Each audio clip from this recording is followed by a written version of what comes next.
भली जो मैंने अल्प बयस स्कूल छाड़ी देइचंती से माने अंतत एतिकी जानिबे जे टिके उद्यम कले से माने किछि दूर को शिक्षा लाभ करिवे अर्थात अपाठुआ ही रहिबेनी। संसार रे पाठ आगे चलीची अपाठुआ जने ता पछे पछे चलिले मध्य उपकृत हेबो।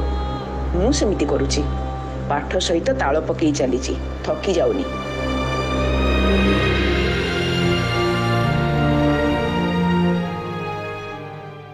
पद्मश्री विनोद कानूनगो ओडिशा ज्ञान पिपासु मनुष्य मान भितर निजर ज्ञान जनित तपस्या पाई प्रसिद्ध। से विश्वकोश ज्ञानमंडल प्रणयन करी ताकू समग्र जीवन विभिन्न खंडरे लोकलोचन को आनी ओडिया भाषार अशेष उपकार साधन करिसंती। विनोद कानूनगो हेउचंती ओडिशार विशिष्ट स्वाधीनता संग्रामी। तांको जीवनी अध्ययन कले जना जाए जे ओडिशार स्वाधीनता संग्राम पाई कानूनगोंकर अवदान हेउछि प्रातस्मरणीय। 1960 रु ज्ञानमंडल प्रकाश आरंभ हैला एवं जीवितावस्था से ताकू 30 रु ऊर्ध्व खंड रे प्रकाश करि जाइछन्ति। पिलांक पाई विश्वकोश प्रणयन करिछन्ति। शिशु ज्ञानमंडल संग्रह संपादना करिछन्ति। दुईटी विशेष खंडरे तांकर आत्मजीवनी प्रकाश पाइछि। प्रथम खंड ऋण परिशोध एवं द्वितीय खंड हेउछि पाठ पछे पछे अपाठुआ। छाती की पत्थर करी शिशु साहित्य पाई 1980 रे और ऋण परिषद आत्मजीवनी पाई 1984 रे से ओडिशा साहित्य एकाडेमी पुरस्कार लाभ करिसंती। 1986 रे भारत सरकार तांको पद्मश्री उपाधि रे भूषित करी तांको प्रतिभा सम्मान करिसंती। आज तांकर जयंती अवकाश रे ओडिशा साहित्य एकाडेमी एवं ओडिशा बुद्धिजीवी और जनसाधारण पक्षर आमे तांको ऋण स्वीकार पूर्वक तांको प्रति गभीर विनम्र श्रद्धांजलि ज्ञापन करूछु। सेमाने कहउचंती मात्र नवम श्रेणीर पाठ को मूलधन करी जणे केमिति गोटिए सेट एनसाइक्लोपीडिया लिखि देलानी। जेतेबेले जानुचंती जे कथाटा 100 के 100 सत्य सेतेबेले मते कहउचंती तुमे हेलो जड़े स्वयं शिक्षा प्राप्त लोक। आउ केही कहउचंती जणे निजको शिक्षित कला परे अन्य को शिक्षा दउची। बिना द्विधारे केही कहउचंती कानूनगो होउचंती लोक शिक्षा बा एडल्ट एजुकेशन रो जड़े जीवंत प्रतीक। विश्वकोश ज्ञानमंडल प्रणेता पद्मश्री विनोद कानूनगो आधुनिक ओडिशार अन्यतम ज्ञान निर्माता। हातरे मात्र टंकाटीए धरी से गोटे संकल्प नहीं गाँव कटक बाहरी ज्ञानमंडल प्रस्तुति पाई 1960 मसीहा डिसेम्बर 2 तारिख रे ज्ञानमंडल प्रथम भाग लोकार्पित होइतिला। 1988 सुधा यार 32 खंड प्रकाशित होइतिला।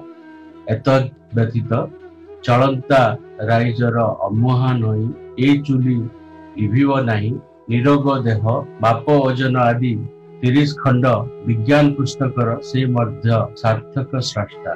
तांको प्रकाशित पुस्तक संख्या 100 रु अधिक।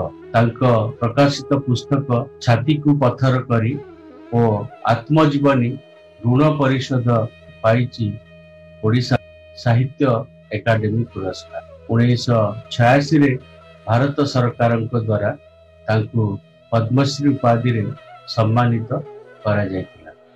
मु तीव्र भाव अनुभव करिछि जे ज्ञानर सबु विभागर अ क ख सह परिचित नहेले जनकु प्रकृत अर्थरे शिक्षित बोली कुहा जाई परिबनी।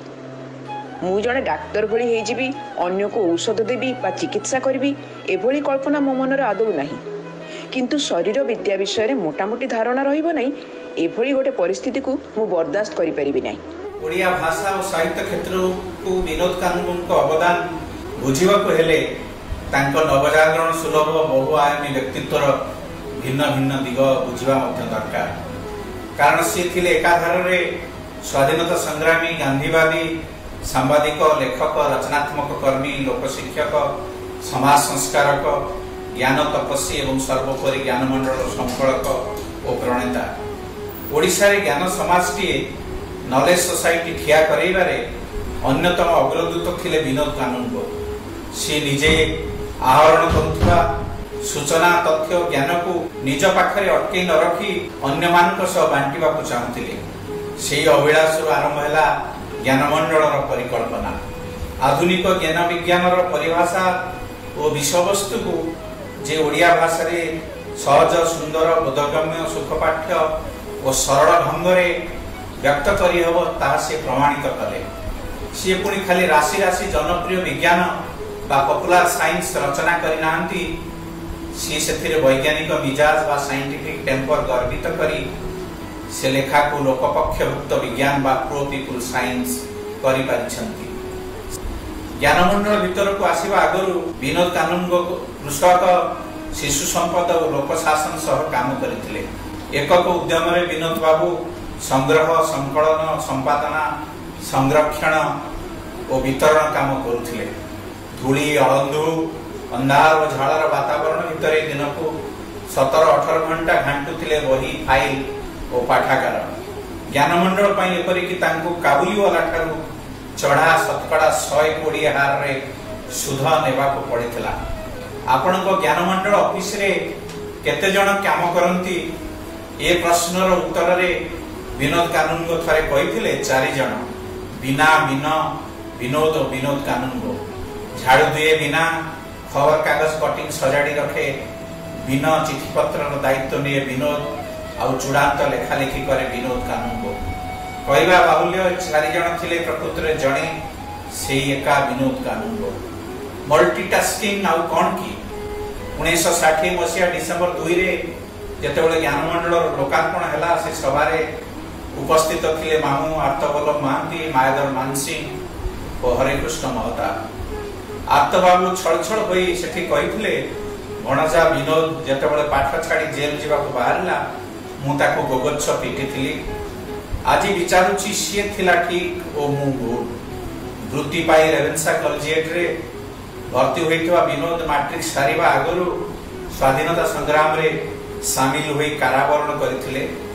स्कूल सिना से अधारु छाड़िले हेले जीवन व्यापी पाठ पीछा केबे छाड़िलेनी विनोद कानून को। विनोद कानून को आत्मजीवनी, जीवनी, प्रबंध, शिशु साहित्य, अनुवाद और यात्रा डायरी धरणर साहित्य प्रवृत्ति रे हाथ देइथिले।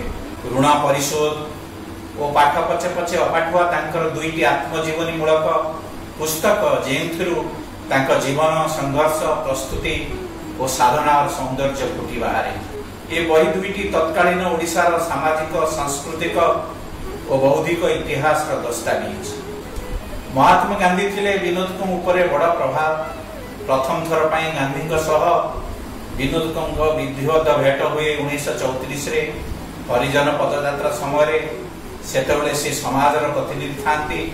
यात्रार दैनिक विवरणी लेखि विनोद समाज को पठाउथिले, जहा परे 1950 मसिया रे बापूजी को उत्कल रे पदयात्रा ना रे बही रूप नै प्रकाशित होइतला। पुणी थरे गांधी को सह विनोद को देखा होइतला 1938 रे डेलांग रे। गांधी को ठू विनोद शिखिथिले केमिति माटी, कादुओ और छण मूर्ति रे मंत्र फुंकी जीवन्यास देई हुए। विनोद कानून को जीवन विश्व बा विविध विश्व बा मल्टीवर्सिटी रु संभव होइथिले। अल्प पढ़िथिले भी से ओडिशार जनजीवन, साहित्य और भाषा सब क्षेत्र रे अलिभा दाग छाड़ी जाइछंती। केउटी को पढ़िबी केउटी को न पढ़िबी से विषय मो मन भितर एक मापकाठी रही। सेइथिरे मापी देई मो मन भितर सेही भली एक निकिति रे तौली देई स्थिर करिनिए केउ बही पढ़िबी केउटी न पढ़िबी। केवल चित्त विनोदन पई कोनोसी बही पढ़िबार अभ्यास मोर हेला नाही। आज ज्ञानमंडलर प्रणेता, विशिष्ट स्वाधीनता संग्रामी, गांधीवादी, ज्ञानी, गवेषक विनोद कानूनगोंकर पुण्य जन्मतिथि। प्रथमे मुझे मोर भक्तिपूत श्रद्धांजलि ज्ञापन करुछि। विनोद कथा पढ़ला बेले मोर जीवन 2टी दिग मन पड़े। 2टी कथा जे प्रथम है जे एते बड़ ज्ञानमंडल विशालकाय ज्ञानमंडल एकक भाव करिसेंती एवं जोटा भारत विरल जे एकक प्रचेष्टार जड़े व्यक्ति एते बड़ ज्ञानमंडल ज्ञानकोश कर द्वितीय कथा है जे से जिते 10वीं श्रेणी पढ़ुते रेवेन्सा कॉलेज स्कूल से पाठ छाड़ी देते एवं सारा जीवन आउ विद्यालय को कि कॉलेज को जाई नांती एणु शिक्षा ज्ञान एवं आनुष्ठानिक शिक्षा भितर जे केते कम संपर्क तांको जीवन जना पड़े। ज्ञानमंडल आरंभ करिया पूर्व जो स्वाधीनता संग्राम चलता तार केवल उद्देश्य नथिला जे राजनैतिक मुक्ति राजनैतिक स्वाधीनता तार भी आउ गोटे उद्देश्य थिला जे सांस्कृतिक स्वाधीनता। इंग्राजी मैंने भावुले जे इंग्राजीटी केवल एक ज्ञानर भाषा लैंग्वेज ऑफ नॉलेज एवं अन्य कौन भाषा लैंग्वेज ऑफ नॉलेज नुहे ज्ञानर भाषा नुहे से गुड़िक कथित भाषा बा कम्युनिकेशन आदान प्रदान भाषा से स्वाधीनता संग्राम मैंने लगी प्रत्येक भारतीय प्रांतीय भाषा गोटे ज्ञानर भाषा हो से क्रम विनोद प्रथम तैयारी कले ज्ञानकोश से सबु विषय साहित्य अर्थनीति दर्शन समाज विज्ञान सबु विषय लिखले और से भाविले जे क्रमे क्रमे ओडियाटा ज्ञानर भाषा हम एवं ओडिया टेक्स्ट लिखा ओडिया भाषा रे सब पिला पाठ पढ़ी पारे तांकर से स्वप्न एपर्यंत अधूरा रही आम भावुची आमे से स्वप्न को धीरे धीरे पूरण करवा। आज तांको पुण्य जन्म तिथि रे मु आउ थरे साहित्य अकादमी तरफ मो तरफ भक्तिपुत्र श्रद्धांजलि ज्ञापन करुछि। जीवन व्यापी शिक्षा बा कंटिन्यूअस एजुकेशन रो गुरुत्व मु बुझिछि जहा को कहंती नहीं तमे केते पढ़िले जानिले जाई तुम अज्ञता विषय धारणा करि परिबो से विषय थरे चिंता कर तारी प्रकृत अर्थ मो अनुभूति मु बुझिछि तेणु जीवन शेष पर्यंत पढ़ुथिबी शिखुथिबी।